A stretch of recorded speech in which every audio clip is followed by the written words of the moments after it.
SHRI Sai SATCHARITA, Chapter 35. Title: Tested and Never Found Wanting. Kaka Mahajani's friend and master, Bandra Insomnia Case, Bala Patil Newaskar. This chapter also continues the subject of the importance of the Udi. It also gives two cases in which Baba was tested and not found wanting. These cases will be taken up first. Preliminary. In spiritual matters or endeavors, sectarianism is the greatest bar to our progress.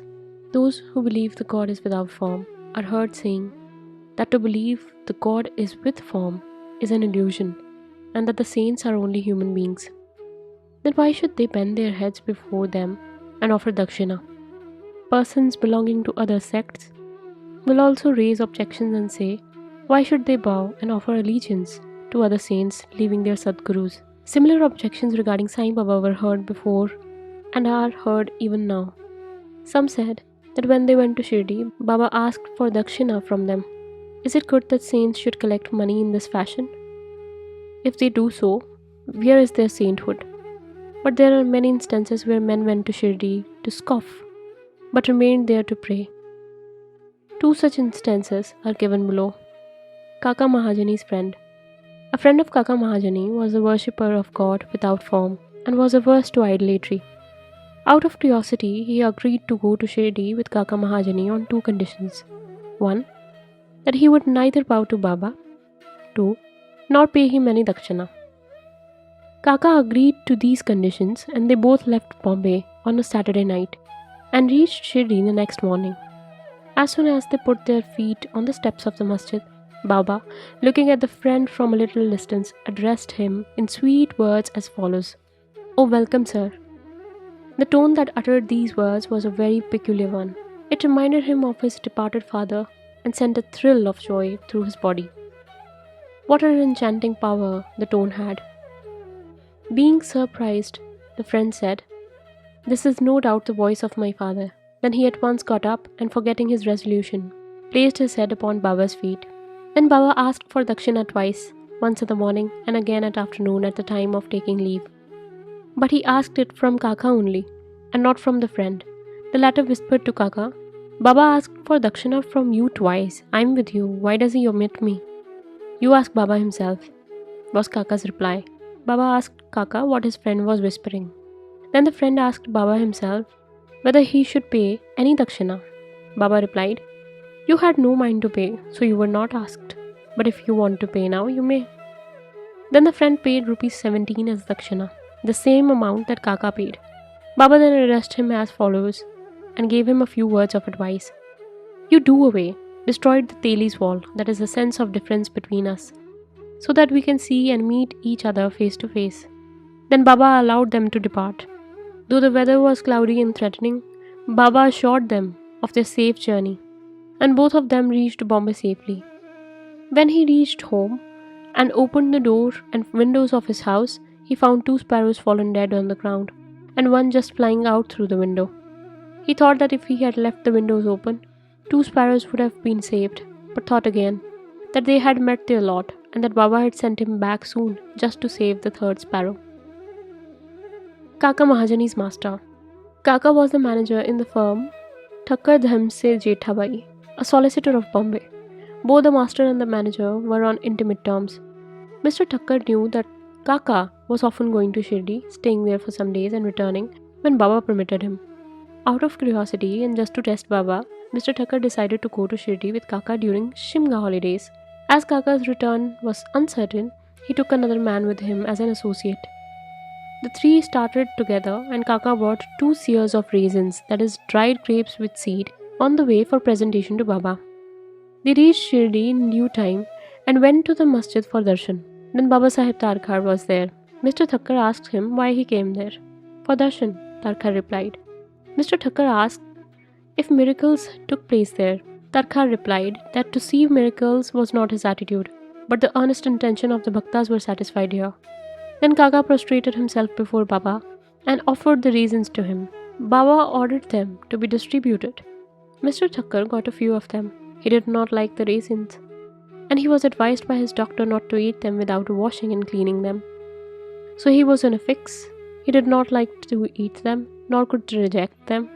To keep the formalities, he put them in his mouth, but did not know what to do with the seeds. He could not spit them out on the floor of the masjid, so he pocketed them against his wish. He then said in his mind that if Baba was a saint, how could he be ignorant of his dislike for the raisins, and could he force them on him? When this thought arose in his mind, Baba again gave him some more raisins. He could not eat them, but held them in his hand. Then Baba asked him to eat them up. He obeyed and found, to his surprise, that all were seedless. He wanted to see miracles, and here was one. He knew that Baba read his thought, and as per his wish converted the raisins with seeds to seedless grapes. What a wonderful power! Again, to test further, he asked Tarkhar, who was sitting by, and who also got some raisins, what kind of grapes you got? He replied, the variety with seeds. Mr. Thakkar was still more surprised to hear this. Then, to confirm his growing faith, Thakkar thought in his mind that if Baba was a real saint, the raisins should be now given to Kaka first. Reading this thought also, Baba ordered the distribution should be commenced from Kaka. These proofs were sufficient for Thakkar. Then Shama introduced Mr. Thakkar as the master of Kaka, upon which Baba said, how could he be his master? He has got a different master altogether. Kaka appreciated this reply. Forgetting his resolve, Thakkar saluted Baba and returned to the Wada. After the noon aarti was over, they all went to masjid for taking Baba's leave for the departure. Shama spoke for them. Baba then spoke as follows. There was a fickle-minded gentleman. He had health and wealth, and was free from both physical and mental afflictions. But he took on him needless anxieties and burdens, and wandered hither, thus losing peace of mind. Sometimes he dropped the burdens, and at other times carried them again. His mind knew no steadiness. Seeing his state, I took pity on him and said, now please keep your faith on any one place, that is point you like. Why roam like this? Sit quietly to one place. Thakkar at once came to know that was an exact description of himself. He wished that Kaka should also return with him, but no one expected that Kaka would be allowed to leave Shirdi so soon. Baba read also this thought of his and permitted Kaka to return with his master. Thakkar got one more proof of Baba's capacity to read another's mind. Then Baba asked Kaka for ₹15 as dakshina and received it. To Kaka he said, if I take 1 rupee as dakshina from anybody, I have to return it tenfold to him. I never take anything gratis. I never ask anyone indiscriminately. I only ask and take from him whom the fakir, that is my guru, points out. If anyone is indebted formally to the fakir, money is received from him. The donor gives, that is, sows his seeds, only to reap a rich harvest in future. Wealth should be the means to work out dharma.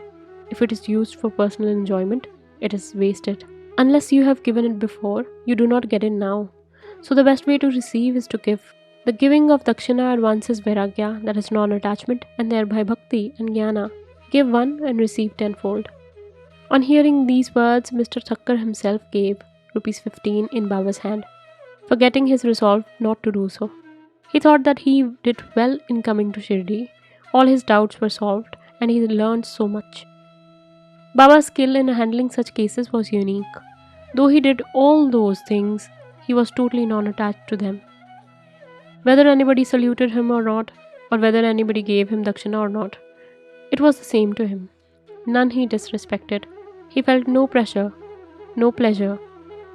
He felt no pleasure because he was worshipped, and no pain because he was disregarded. He transcended the pairs of opposites, that is, pleasure and pain, etc. Insomnia Case. Akayas, the Prabhu gentleman of Bandra, suffered from insomnia for long. As soon as he laid himself down for sleep, his departed father appeared to him in his dream, and abused and scolded him severely. This broke his sleep and made him restless the whole night. Every night this went on, and the man did not know what to do. One day he consulted a devotee of Baba in this respect. He recommended the udi as the only infallible remedy he knew. He gave him some udi and asked him to apply a little of it to his forehead before going to bed and keep the udi packet under the pillow. He tried this remedy and found, to his great surprise and joy, that he got sound sleep and that there was no disturbance of any kind. He continued the remedy and always remembered Sai. Then he got a picture of Sai Baba, which he hung on the wall near his pillow, and started worshipping it daily, and on Thursdays offered a garland, naivedya, etc., and forgot altogether his past trouble. Bala Patil Newaskar. This man was a great devotee of Baba. He rendered most excellent and disinterested service. Every day he swept and kept clean all the passages and streets in Shirdi through which Baba passed in his daily routine. This work was after him equally well done by another female devotee named Radha Krishnamai, and after her by Abdul. When Balaji reaped his corn every year, he brought the whole quantity and presented it to Baba. He returned with what Baba gave him and maintained himself and his family with it. This course was followed by him for many years and after him by his son. Power and efficacy of Budi. Once it happened at Balaji's death anniversary day, a certain number of guests were invited and the dinner was prepared for them. But at the dinner time, it was found that thrice the number of people invited had turned up. Mrs. Newaskar was in a fix. She thought that the food would not suffice for the people assembled and that if it fell short, the honor of the family would be at stake. Her mother-in-law comforted her by saying, "Don't be afraid, it is not ours but Sai's food. Cover every vessel with cloth, putting some udi in it, and serve from the same without opening it. Sai will save us from ignominy." She did as she was advised, and it was found to their surprise and joy that not only did the food suffice for all, but plenty of it remained after serving. As one feels intently, so he realizes accordingly was proved in this case. Sai appearing as a serpent. Once Raghu Patil of Shirdi went to Balaji Patil at Nevase. That evening, he found that a serpent entered the cowshed hissing. All the cattle were afraid and began to move. The inmates of the house were frightened, but Balaji thought that it was Sai who appeared in his house as a serpent. Without being afraid in the least, he brought a cup of milk and placing it before the serpent said, "Baba, why do you hiss and make noise? Do you want to frighten us? Take this cup of milk and drink it with calm mind." Saying this, he sat close by unperturbed. The other members were frightened and did not know what to do. In a short time, the serpent disappeared. Nobody knew where it went. It was not found, though a search was made in the cowshed. Balaji had 2 wives and some children. They sometimes went to Shirdi from Nevase for taking Baba's darshana. Then Baba brought saris and other clothes which were given to them with his blessings. Bow to SHRI Sai. Peace be to all. Om Sai Ram.